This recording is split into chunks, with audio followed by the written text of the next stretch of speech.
అండి అందరికీ నమస్కారం. Welcome to Sai Kameshwari foods. మాది అజ్జాడండి.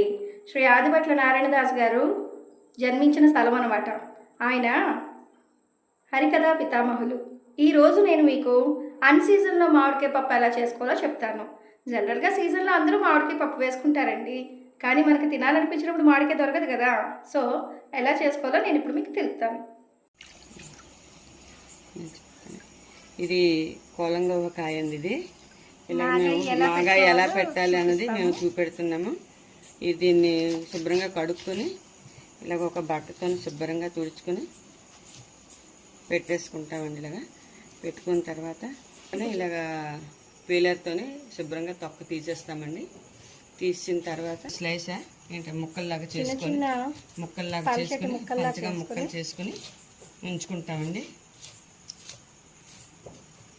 ఇలాగ తరిగిన ముక్కలు ఉన్నాయి కదండి, ఈ తరిగిన ముక్కలు మళ్ళీ నీళ్ళలో వేసుకుని ఇలాగ శుభ్రంగా మళ్ళీ కడుక్కుని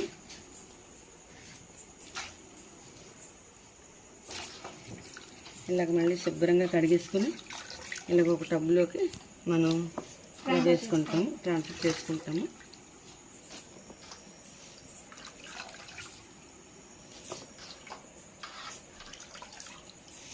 చేసుకున్న తర్వాత ఇలా మధ్య మధ్యలో కొంచెం ఉప్పు వేసుకొని ఉంచుకుంటే మనకి ఊట బాగా ఊరుతుందండి. ఇది దేనికి పనికి వస్తాయంటే మామూలుగా మన మాగాయకి పనికి వస్తుంది, తర్వాత పప్పులో వేసుకోవడానికి. అన్సీజన్లో మనం మామిడికాయ పప్పు వేసుకున్నా,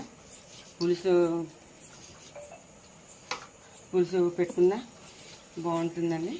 ఇలాగ రెడీ చేస్తున్నాం కొత్తగా మేము.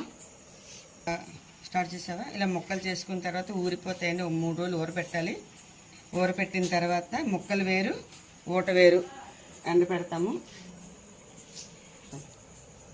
ఇలా 3 రోజులు ఊరిన తర్వాత దీన్ని ముక్క వేరు ఊట వేరు చేసుకుని మనం ఎండపెట్టుకుంటామండి. బాగా ఎండుతాయి. ఒక 3 రోజులు మళ్ళీ ఎండపెట్టాలి. ఎండపెట్టిన తర్వాత అవి ముక్కలు గట్టిగా అయిన తర్వాత మళ్ళీ ఊటలో కలిపేస్తాం. ఊటలో కలిపేసేసి ఊట మళ్ళీ ముక్క కలిపి ఎండపెడితే అవి డ్రై అయిపోతుందండి.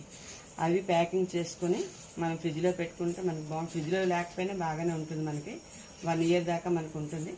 దాన్ని మనం ఏంటంటే పప్పులో వేసుకోవాలంటే ముందుగా ఒక గంట సేపు నానపెట్టుకుని ఈ ముక్కలను 4-5 ముక్కలు నానపెట్టుకుని ఉంచుకొని పప్పులోని పోపు పెట్టుకుంటే బాగుంటుందండి.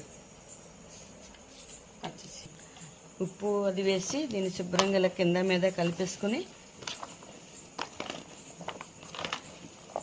ఇలా కలిపేసుకొని ఇమి చేసుకుని ఇలాగ ఉంచేసుకుంటామండి 3 రోజుల పాటు.